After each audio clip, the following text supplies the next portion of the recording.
We have breaking news out of the Middle East in Lebanon, in Beirut, the capital of Lebanon. Not moments ago, Israel struck a major attack against another high-ranking Hezbollah commander. He was killed. This is Ibrahim Akil, I think is the pronunciation there. Somebody that they've been going after for quite some time. He's one of the senior commanders, the second major commander of the Hezbollah military wing to be assassinated by Israel in Beirut in the last couple of months. And this is probably a continuation of really what I believe, my assessment is what I've been seeing and what I'm going to show you here today is the beginning of Israel's war into Lebanon. I think that probably we're about to see an incursion and they're going to open up a complete northern front in their war. I think that's a dreadful mistake for Israel. I think it's got so much possibility for negative results for them. It didn't go very well the last time they tried this, and there's every reason to think it could be even worse this time. But that remains to be seen. But what we can tell you for sure is that there has been a substantial escalation in the fighting in the north by Israel against Hezbollah. And so this airstrike that you're seeing some stuff from there, this is something that literally just happened. But overnight, this happened.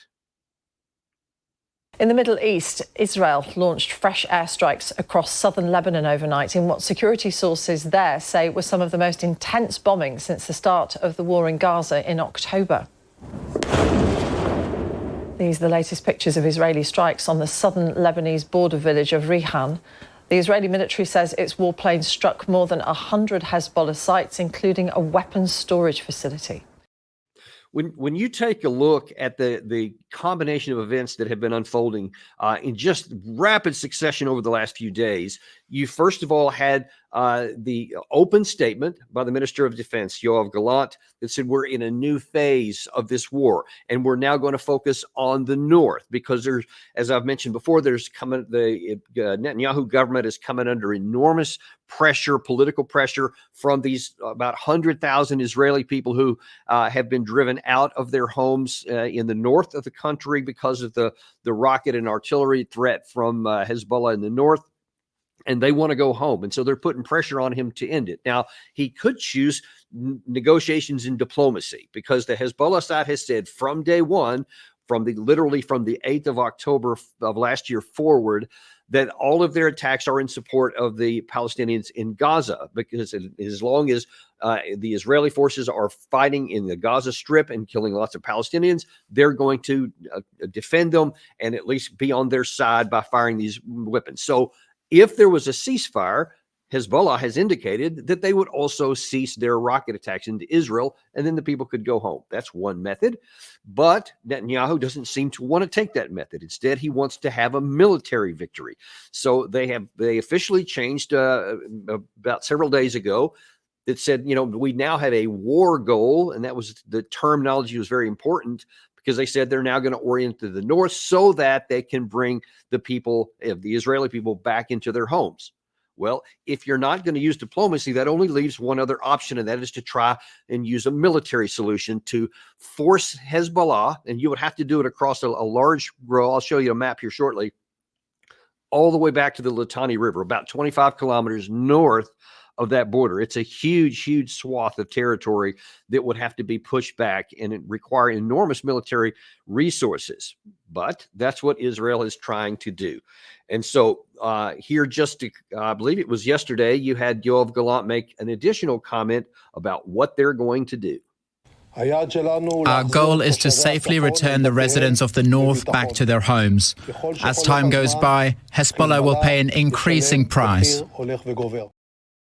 So obviously, then you have right around that time, you have, first of all, this pager event where the pagers used by many of the Hezbollah fighters and many others, to include, ironically, the Iranian ambassador, who also apparently was a victim of this, where the pagers blew up in their pockets. It blew up in hands. That there have been, by current reports, both the first and the second round of these things, because it happened on 2 consecutive days. 34 people were killed, and I think somewhere over 3,000 were wounded in the process. And as you're going to see here in a minute, that this has been a significant in damage done to the Hezbollah side. And I'll get into more details of that in a minute as well. But so those things happen first. Then you have this overnight large airstrike. And there was also reportedly lots of artillery and missiles in the southern part of Lebanon as well. So it was a tactical situation. Now just hours ago, we have this strike on the senior leadership of the military in Beirut. By all accounts, this is a preparation of the battlefield. And in fact, this analyst from Deutsche Welle said early this morning that her estimation is that diplomacy has been shut down. We are seeing a major escalation of the conflict now, and you are right in saying that both parties, since the start of the conflict, have been saying they want to avoid an all-out war, which might potentially spread to the Middle East at large. What we're seeing now, though, is the change in the Israeli rhetoric. We've heard Israeli officials saying that they no longer believe in a diplomatic solution to the conflict in the border area between Lebanon and Israel. So what we might see now is that the Israelis are preparing to use a military operation to force Hezbollah away from the border area. And that was reinforced when we have information here in just the last in a couple of days that the 98th Division, the Israeli 98th Division, has been redeployed from the Gaza Strip, where it has been fighting, up to the Lebanese border. Other forces are also being moved closer to the border. There's been lots of videos passed of Israeli armored vehicles being shipped up to the border. So you take all this together, and it really does look like Israel has made a decision that they are going to invade southern Lebanon and attempt to drive Hezbollah back to the border. Now, that is going to be really, really hard, much more difficult than I think anybody in the West or the IDF seem to be thinking. And that's also something we want to talk into some detail here. But before we get to that, definitions are important. So you heard that analyst there on Deutsche Welle say, yes, it seems that the Israelis are saying diplomacy is dead. You're going to hear some Israeli officials say that in a minute as well. Their ambassador to the United Nations, in fact. They keep talking about diplomacy. Well, let me explain to you what they mean when they say diplomacy. The Israeli side position has been actually for quite some time that a long years ago UN resolution that actually helped to broker the end of the 2006 Israeli-Lebanon war was that the Hezbollah side would have to redeploy north of the Litani River.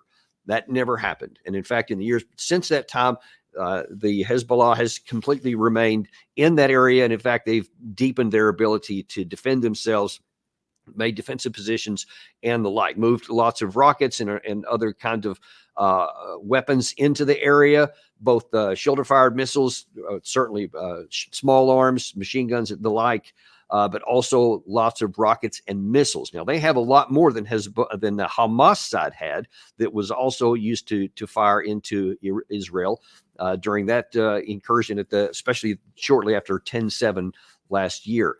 This is a much, much more difficult nut to crack. But Israel has been so-called seeking a negotiated settlement. But what they mean is essentially surrender. They want Hezbollah to surrender and voluntarily leave all of their positions and go north of the Litani River. If that happens, they say, then there won't have to be an incursion. But what that is an absolute requirement to surrender, unconditional surrender and move. And of course, that's not going to happen. There's no realistic possibility, nor does Israel think there is. When they keep using these terms, negotiated settlement, they're trying to make themselves sound like they're a reasonable party. We just want to talk. We just want to move people, to an area where our people are safe. And that's all we're asking for. But they're not willing to negotiate in good faith. They're not willing to surrender, is what they're saying. So now then it looks like everything is in place now for this to go on. So first they attacked the communication systems of Hezbollah. Now then they're trying to take out their senior leadership. And then you see they're massing on the border. That's the only thing left here so far. And they're having these airstrikes and attacks deep into the Hezbollah forces throughout southern Lebanon, actually even up into some other parts where they think they're launching vehicles, launch tubes, etc. So you're probably going to see more of that in the coming days. And then there's almost certainly going to be the ground incursion, because it's impossible to just use air power alone to quell the situation here. You can't defeat a dug-in enemy in the especially in the hills and the kind of terrain that they have with just air power. It just won't work. Israel doesn't have it. As an interesting fact from the 2006 war, Israel, and it was only a month, by the way. They say 2006, but it was only a month from July to August of 2006. Israel launched somewhere north of 11,000 airstrikes in that month in southern Lebanon, and they nearly ran out of ammunition. And that was a key thing there. Now, just imagine this time it's going to be coming at the end of 11 months of fighting inside the Gaza Strip, where they have used an enormous amount of ammunition. Of course, they're getting an enormous amount from the United States too, but our inventories are also limited. So if they're going to think that they're going to launch another incursion up in here, and by the way, the reason that one ended after a month is because Israel realized there was no tactical solution to this. They were not going to be able to defeat the Hezbollah and achieve anything that they could stay with. So they said, well, we better withdraw back. And that's why they were so willing to have a negotiated settlement after such a short period of time, because they harmed Hezbollah, but they knew that they couldn't defeat them. And so instead of trying, they came back. Now, I don't know why they're going to be thinking the conditions are any different today, because by all accounts, militarily, it's much, much more difficult now, because Hezbollah has been spending years and years, like well over a decade, of building defensible positions. They have gotten, by all accounts, like concrete bunkers they have dug.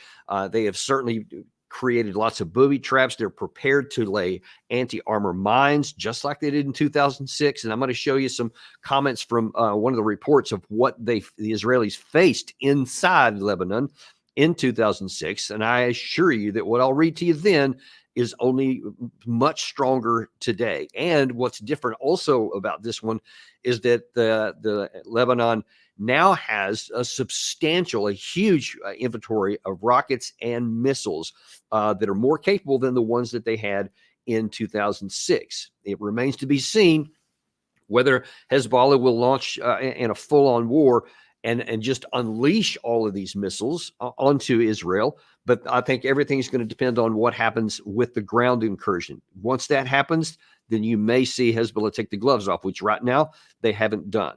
In fact, what's going on right now on the Hezbollah side is that they are hurting. And in fact, here was a expert from the Middle East that's talking about just how much Israel, the Hamas Hezbollah side, is hurting. There is a saying in Arabic: you can make strengths out of weakness, but the fact is here, like yesterday, a large number of Hezbollah operatives are now out of the course of action. They cannot operate anymore. And let's recall as well that up to now, and the war did not start, Hezbollah has lost twice. The price he has paid is twice as big as what he endured during 2006 war, and still the war did not start yet. More than 400 people have been dead, and more than 3,000 wounded people. This is a huge price up to now. Now, that's what he's saying. Since this war has started, that the Hezbollah side has suffered 400 killed, and he said 3,000 wounded. Apparently, it's even more than that when you look at the pager strike, too, when you're adding on top of that, because the Hezbollah side has suffered a lot more casualties than the Israeli side has. And you're going to see in a graphic I'm going to show in a minute why that might be. The firepower is certainly enormous. But when you talk about also the fact that they've lost all their communications gear and now they're afraid of any kind of technology, I suspect that is one of the reasons why Israel was successful in being able to knock out that high-ranking commander today, because now that Israel or Hezbollah is having to use different means of communication, stuff that may not be as secret. And Israel is probably listening into everything. So now instead of their old form, they're having to figure out something new, which means they could be compromised. So everything is up in the air for the Hezbollah side right now. They know that if Israel comes across, it's going to be a really ugly fight. But here's the thing. According to what Nasrallah said, and almost it can't be any other way, they're prepared for what's coming. Here's what he said a couple of days ago on what he viewed as the results of the pager strike. It is nothing but a massacre, and this is the word that we are going to adopt, massacre, to be added to the Israeli enemy's crimes and massacres perpetrated over decades since the creation of this cancerous entity in our region. It is an act of war against the people of Lebanon, Lebanon's sovereignty. It is a declaration of war. It is an act of war and can be characterized as such. Okay, so here's the next situation. The question is, what is Hezbollah going to do? We know what Israel wants, and you're going to hear them from their own mouth in just a second. They want Hezbollah to just lay down and quit. They want them to surrender, move north of the Litani River, and never bother them again. That's what they want. But they're killing large numbers of Lebanese people, whether Hezbollah or otherwise. Lots of people are dying. Innocent people are died in the Beirut strike today with kids. Some kids were killed in the pager strike. And so the population throughout Lebanon is terrified right now, and they're scared to death.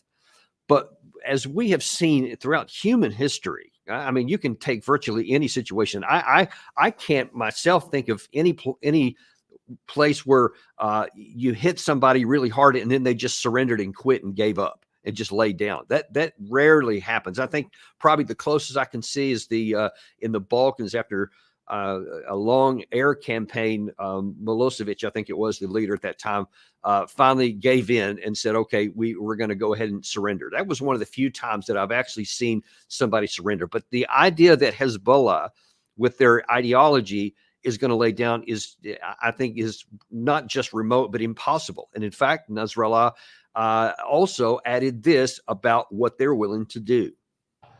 After all these attacks, I clearly say that whatever the sacrifices and whatever the consequences, the resistance in Lebanon will not stop backing and supporting the people of Gaza, the West Bank, and the vulnerable in this holy land. Now, you can certainly understand from the position, they're afraid, they've been hurt, and their capacity has been diminished because of the communications issue right now. So they're definitely vulnerable. But the idea that they're going to quit just seems fanciful. Because let me explain to you how it's working especially in the southern part. These groups, whether it's Hezbollah or Hamas or ISIS or Al Qaeda, they're always built with the idea that you can lose the head, that you can lose leadership at all these different levels, but that there's autonomous cells everywhere else. Everybody is understanding that they have a role to play, and if the communications get cut off, there's certain things that they can do in their area. And that's how it was in the 2006 war, and that is definitely how it is set up in this current situation here now, to where if Israel comes in, they will still have to physically unseat these people and move them out. And I promise you that these people have been suffering for a long time. Lebanon is actually in economic freefall. They have 40% unemployment right now. So there's a lot of suffering already among the entire population. And they will defend themselves and do whatever they can because they're afraid. And scared people rarely just quit and lay down to the aggressor. Usually they say, I've got nothing left to lose. I'm going to continue to resist anyway. And Israel doesn't seem to understand that. In fact, they're really full with a lot of, I think, unsubstantiated confidence. And here is a former Prime Minister, Naftali Bennett, was on an American program, and he was asked, okay, now all this stuff has happened here, is there any room for negotiation? What's next? If you were prime minister right now, knowing what Nasrallah has now said, vowing to retaliate, claiming that all red lines have been crossed here, would you have given the order to Mossad to say, okay, carry something out like this inside of Lebanon? Or do you think this really does put Israel in a position where there could be a full-fledged war on the northern border? Well, I have news. There already is a full-fledged war. Imagine the state of Florida being evacuated by all its people and having 8,000 rockets shot at Florida and Miami and everywhere there, killing children in Florida. That's exactly our situation. And we did nothing to Hezbollah. We've been restraining ourselves, and the attack tonight of the IDF on 1,000 rocket barrels, I think, should be the beginning. But we need to hit Hezbollah, push them away from our border, and defend our people. If anything, this is way, way too late, attacking these rocket barrels tonight. Okay, so remember that one phrase you just said there, that we've done nothing to Hezbollah. I don't know what their deal is. That they keep hitting us and doing all these things, and now, of course, what are we going to do? And you heard him very clearly say we should push Hezbollah back, right? So key important thing there. Now, here was last night, the Israeli ambassador to the United Nations was being just about as direct and maybe a little bit more. Now, when we're getting to a year from October 7, the Israeli public, the Israeli government decided to add another goal to the goals of the war, is to allow the people of the north to go back home. And in order to do that, we will have to mobilize our strengths, stretch our muscles, and push them back. So you keep hearing that same phrase, and push them back. That tells you unambiguously, especially when you've seen what Yoav Gallant has had to say, they are definitely preparing for a ground incursion. There's no other way to push back. Bombs won't do that. So by every account that you want to look at, whether it's statements or whether it's physical action on the ground, they are getting ready to go in. Now, I want to look at specifically what they were talking about there a minute ago about how they've done nothing, that Hezbollah is just being mean guys and shooting rockets down for no good reason. Not quite that way. Here is a map, actually, where it shows a lot of these cross-border attacks. This is from October 7th up through July 31st here. And what you're seeing on this map here is the border area between Lebanon and Israel.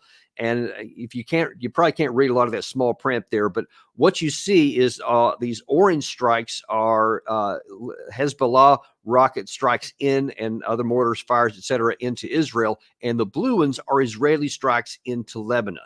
And as you look and see on those numbers up at the top there, you'll see that Israeli strikes 7,033 into Lebanon, and Lebanon and Hezbollah in return 1,500. So when you hear Israel say we've done nothing, they have done 7 times almost more attacks into Hezbollah and into Lebanon, and killing all kinds of other people there as well, not just the Hezbollah fighters. So when you see that, you see this is a general air campaign that's been going on for a long time, and obviously it has not had the desired effect. So that's why I tell you that it's not going to just be bombing and airstrikes. The only way Israel can accomplish this is to move in and attack them. And I also want to show you when they talk about people suffering. Oh, actually, Gary, before you show that, can you bring up that tweet from the Israeli President Herzog, because this is also important here. This is just hours ago, I believe. Yeah, that was earlier today, this morning, our time. He said, I repeat again and again, we did not want this war. We do not want war. Not today, not ever. But we are entitled to the most basic rights any nation to live like any other people in peace, security, tranquility, and bring our sons and daughters back home. The hostages back to their families, and the displaced citizens in the north and south to their homes and schools and businesses. Okay, well, fair enough as far as it goes. Who wouldn't want that? But when you say you don't want war, and yet you're not willing to do anything to have even a ceasefire or even attempt a negotiated settlement, if a negotiated settlement means a win-win situation, or that each side will at least get something it wants, that is what Israel is not willing to do. What you've heard from the ambassador, from the former prime minister, and now from the current president, they want all the stuff they want, and they want to give nothing in return. So they want Hezbollah to completely withdraw and surrender, and they want to give nothing. They want their people to be able to move back in, and they're not concerned about people on the northern side. But here, now, Gary, put that second map back up. As you can see, the map, this is again the border area between the two countries. On the left, you see this red area where all the Lebanese people have been driven out of all of their homes in this area. So it's basically been evacuated. And then on the right, you see it's about a 5-kilometer strip on the Israeli side where they have also been evacuated. So when Herzog is talking about that people deserve this, well, which people? But is he going to suggest that only the Israeli people deserve this and want this and peace, etc.? Because what he's basically laying out right now, the entire Israeli government, is that they're prepared to take peace from anyone north of the border because they don't like it. And here's the thing, you've got the power, so you're going to try to take it. And listen, I've said this from the very beginning of the war, and I'll say it again today, especially on the eve of this probably new incursion into southern Lebanon. Israel is pursuing a political objective with military means that will not and cannot succeed. It cannot. They're going to fail at this because they don't have the manpower. They don't. The Israeli side, as big as their air force is, as great as their fighter pilots are, as effective as their airstrikes are, and their intelligence, obviously off the charts effective right now. This whole issue with the pager and the walkie-talkies has never been done on this scale before. It's actually incredibly impressive from a tradecraft perspective, but even that is causing damage. But now then, like everything else that happens in war, the other side will figure it out, and then they'll come up with a new way to communicate. And ironically, it's going to potentially cost Israel, because now then they're not going to have access to a lot of the information that they did before, because Hezbollah will find a new way to communicate. So they'll recover from this and then move on, like people always do when they're under fire.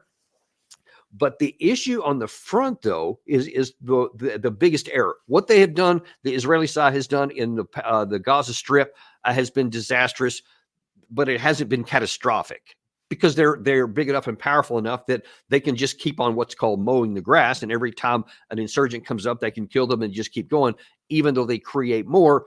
But these insurgents don't have the ability to actually harm Israel very much. Their casualties in comparison have been minuscule from the IDF side in comparison to what they've inflicted. You go into southern Lebanon, however, and it is a whole new ballgame. And I'm going to show you some of the reason why. Here's a study from the United States Command and General Staff College from 2010 that was looking at the 2006 Lebanese war. And the study revealed that Israel went to war without having clearly defined its critical political, diplomatic, or military goals and objectives. And then they continued to add that despite the superb performance of the Israeli Air Force, sound familiar, air power and technology proved to be inconclusive and a poor substitute for a well-trained, resolute maneuver force directly engaging enemy forces. Now, what Israel found out when they went into Lebanon in 2006 was that even though they had little regard for the Hezbollah fighters, they actually performed quite well. And it was a big problem for Israel. And Gary, if you can throw up that Battle of Bent Jabal, this was one of the early fights that was taking place, one of the first tactical engagements here. And I want to read you from a separate report about what happened at this place, Bent Jabal. I'm going to show you where that is on a bigger map in just a second, but let me read this to you because it's very, very instructive about what they would face going in here. It said that on the first day of the battle, companies A and C of the 51st Battalion ran into a withering array of Hezbollah small arms, machine guns, rocket-propelled grenades, anti-tank missiles, mortars, and short-range rockets. An ambush from hell, quote, is how one of the Israeli soldiers described the first contact. Quote, the Hezbollah men were in upper stories of building, another soldier remembered, and a commanding view of the IDF force. In the initial firing, 30 members of Company C, 1/3 of its total strength, were hit, as was the battalion's deputy commander. Company A also sustained 5 casualties. As the fighting intensified, Hezbollah squads maneuvered onto their flanks and continued to deliver a multitude of direct and indirect fires. And it continues to go on from there. Now, I want to go to this map that I have actually from, sorry, push the wrong button there. This is actually from Google Earth. I want to show you what that place actually looks like, because it's really instructive. This is Bent Jabal. This is where you saw on that map just a second ago. This is the high ground that you saw that was talked about where some of the fighting was going on, and this was some of the areas here. So this is on, of course, north of the border. Here's the border between Lebanon and Israel that we're talking about here. But just look at a lot of this terrain that you can see here. This is a 3D rendering. And so even to get there, you have to go through these valleys. And of course, what happened in the 2006 wars in many places was even the best Merkava tanks were ambushed when they would go through some of these small defilades like this, where they don't have room to maneuver. And the Hezbollah fighters could pop up from some of these ridges and rain down anti-tank missiles. They would mine some of the roads here, and then they would have set ambushes when the tank columns would get bogged down, and then it would turn into a free-for-all. And then even in Bent Jabil, in the town itself, like all these other ones there, I mean, you can just see all of the buildings and the small. I mean, this looks again like the Gaza Strip, and you've seen how many people it took just to go through, like, say, Gaza City at the beginning of the war. And that is nothing compared to what they would have to do in this area here, because it's all over the place. And again, that's not even just the ground incursion itself is going to be extremely difficult. But they're not prepared for that. Israel, again, it seems like one of the key quotes from the study was that the Israeli were disconnected from their political and their tactical objectives. That's from 2006. Another study I read from 1994 talked about Israel historically having a problem with that. So you see, the same thing I have observed about this one is an endemic problem with how Israel fights its war. They're motivated by things that happen right now, and they want to strike and they want to take action right now. They want to solve the problem, but they haven't counted the cost. They haven't said, what will it take to succeed? What will it take to win? And I'm just telling you, even if they hit, a bunch more of the commanders, there's always going to be somebody that can replace them. If Iran doesn't get involved in this one, and Iran didn't get involved in the 2006 war, so it's no guarantee that they're going to engage here. They may talk about that in a second, but for Israel's side, even if Iran stays out of this and they don't come in, Hezbollah has over 100,000 rockets and missiles. So if Israel starts to a ground incursion, if the Hezbollah side was smart and was be willing to be patient, what they could do is allow Israel to make an incursion and to get sucked in and to get bogged down in some of these, like Ben Jabil and some of these other cities and villages and towns in the area. Because it's going to be very expensive in personnel. It's going to be very expensive in air power, bombs and missiles, artillery. I mean, even small arms ammunition. And then you got a much, much higher chance of suffering casualties.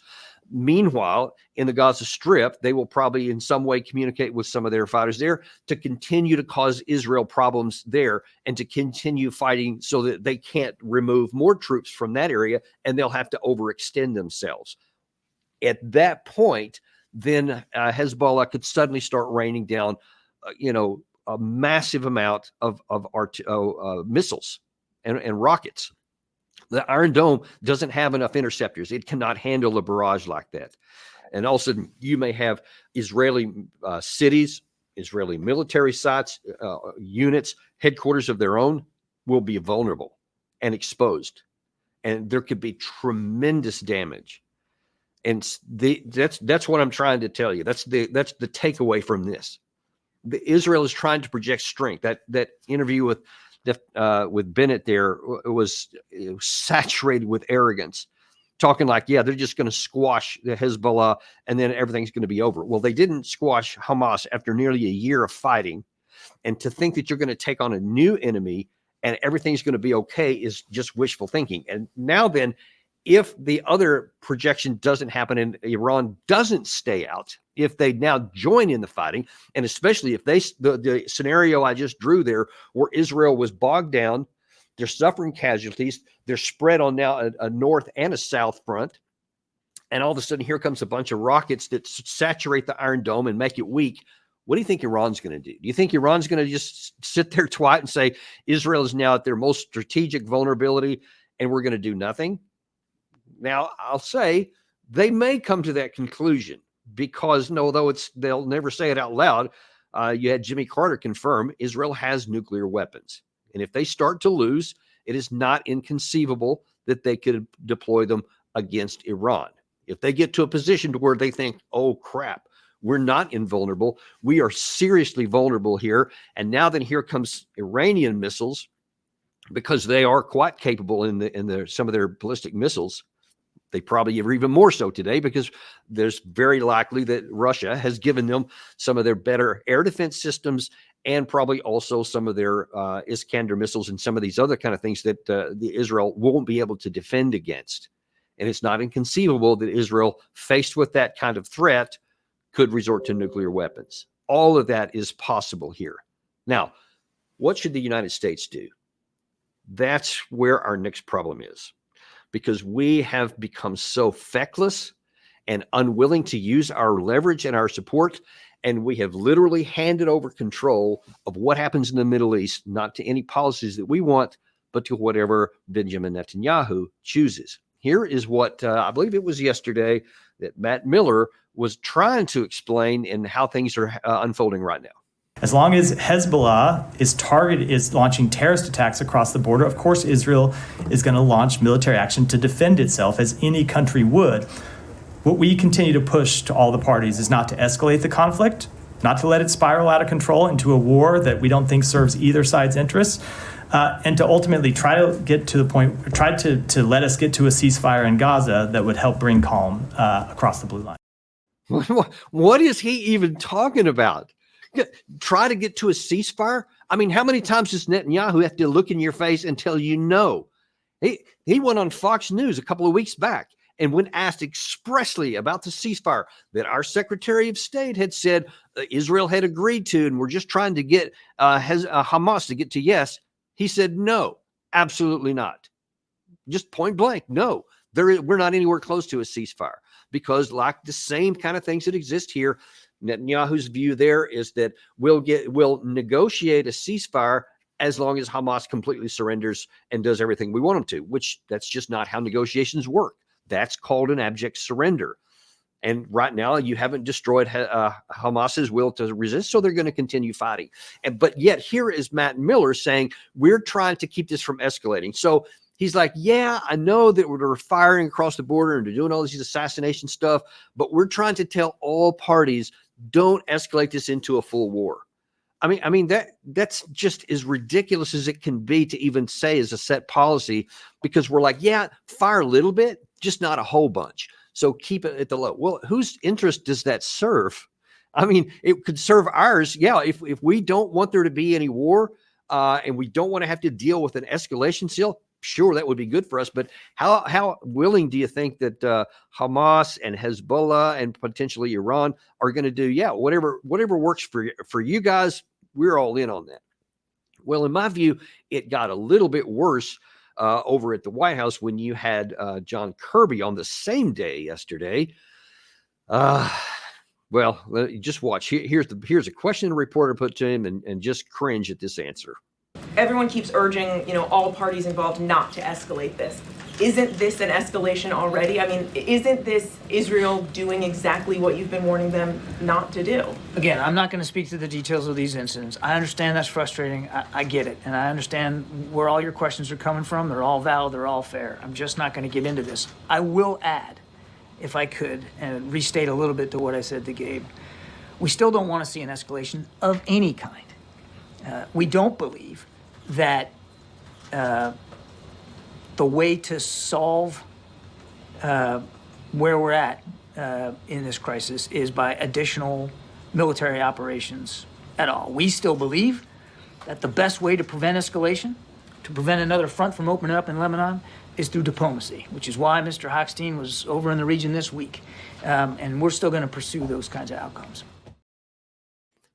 Well, why are you going to tie American interests to a hope that Israel's going to do something when for 11 consecutive months they've done nothing that you've wanted? When you see with your own eyes, and you've got to have more intelligence than I do. I'm just looking at the pieces that are moving around on the battlefield that are visible that anyone can see. You've got classified information, but everything that we see shows, and you've seen from the leaders of Israel themselves, they're getting ready to push back, quote, the Hezbollah side, which can only be done with a ground incursion. All these things that have happened so far that within even the last hours, as I pointed out, are precursor steps and basically preparation of the battlefield to deprive the enemy of their communications and their senior leaders and to make life difficult for them before you go in on the ground. That's the only thing that's remaining. And we've seen they're moving forces up into the border area right now. So you see everything. And now you still, though, want to say, we think a negotiated settlement would be good. Well, Admiral Kirby, how many times do you have to be told no? Because you just see how feckless this makes the United States of America look. I mean, we've shown you this clip a bunch of times from President Biden where he talks about, we shape events. We shape global events. We're the greatest power on the planet. When we lead things, we don't wait for anybody. And yet here our ally, our supposed ally, this tiny country of like whatever it is, 8 million, is explicitly telling us what to do. They are running the show and we're doing nothing about it. And it just defies understanding and common sense and logic that we're putting ourselves in a position to where, especially if Iran does make good on its threat. And by the way, even outside of all of this, we're still waiting on Iran to respond from the assassination of Hania on the 31st of July in Tehran. They were still promising, and they reiterated it just a week or so ago, that there will be a response to come from that. So on top of all this, we're also waiting for Iran to do something to Israel for a combination of having destroyed one of their embassy compounds in Syria and assassinating that person in their capital city. Now, if that happens, we have said we're going to defend Israel. I mean, like physically defend them. We've done it already once, I think back in April, when we used the U.S. Air Force flying off of our aircraft carriers to actually shoot down Iranian missiles. Now, that didn't actually return any fire into Iran, but can we promise that that wouldn't happen, especially if any of our jets in subsequent or future events are actually attacked? That's a different case. That didn't happen last time. But we could all too easily get sucked into a war. And where would this go? I mean, if you've been watching our channel, you've seen some recent shows we put that shows that our ammunition and weapons stockpiles are really low. We don't even have enough missile interceptors to be able to meet the quota and the sales that we've made to other countries around the world and still give them to Ukraine. And now then you're talking about possibly opening up a new war front here. And I assure you, I promise you, the needs that Israel has had so far in its fight against Hamas is nothing compared to the much higher in quantity and concentration of weapons and ammunition that they're going to need to fight this much harder battle in southern Lebanon. So that demand will also go up. Where's that going to come from? You see what I'm saying? Everywhere you want to look, there's compounding problems. And we are in real risk of getting strategically overstretched to the breaking point. We're already overstretched, I mean, by any definition. But you get in a situation here, and especially if we get sucked into the war itself, folks, I'm just telling you, we don't have the ammunition to fight a war right now. We're so stretched around the world, unless you totally shut down the Russia-Ukraine war and stop sending weapons and ammunition anywhere else, and then go on a full-on mobilization of industry in the United States, like a full wartime footing, which would take probably years to be able to get to. I mean, that's what you're left to face with. Why would you want to get to that point? All you have to do is tell Israel, cool it. If you go into Lebanon, this is what we should do. If you invade into southern Lebanon, you are on your own. If Israel attacks in response in support of their allies there in Hezbollah, you're on your own. If you start a war with Hezbollah and with Iran, you're going to do it by yourself. Do not count on any support from us. You're not getting it. That kind of leverage, if we mean it, could bring the finally negotiations into a rational place to where you have give and take, like they did in 2006. There was give and take, and they got to a ceasefire and a settlement. Now, of course, it was squandered over the years because Israel continued to not do anything to try to eliminate the cause of that conflict itself. And certainly everything that's taken place in the Gaza Strip and in the West Bank is just continued to keep that roiled. So that's a separate issue. So to those who may say, well, yeah, you had a ceasefire before and then the war kicked up again, and who's to say it won't in the future? Fair enough. That depends on what happens after the ceasefire.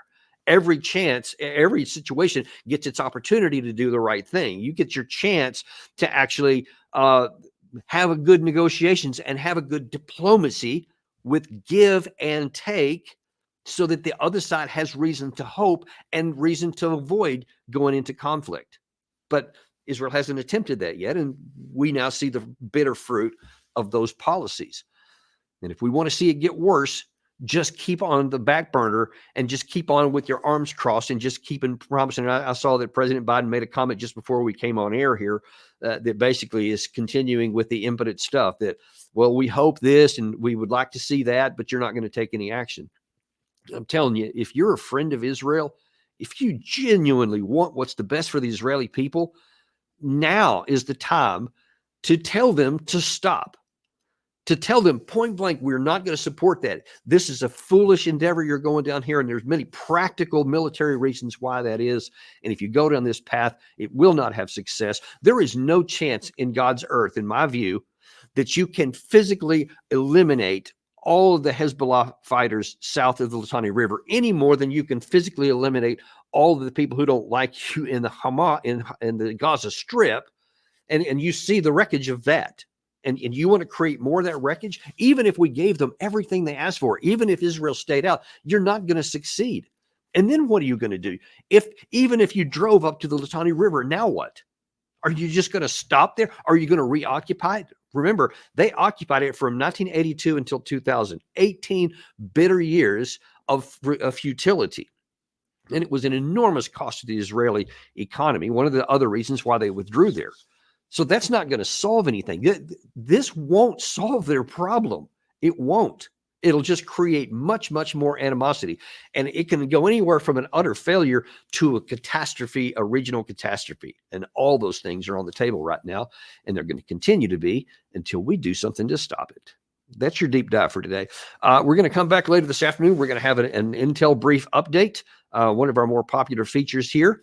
Also to remind you that we are now on podcast. For those of you who may not have the time to watch a video all the time or want to listen to in your car as you're driving to work, just wherever you find your podcast, Apple Podcasts, Spotify, Podcast Addict, just type in Daniel Davis Deep Dive and you will find our treasures there. Thank you very much. And we'll see you this afternoon on Daniel Davis Deep Dive.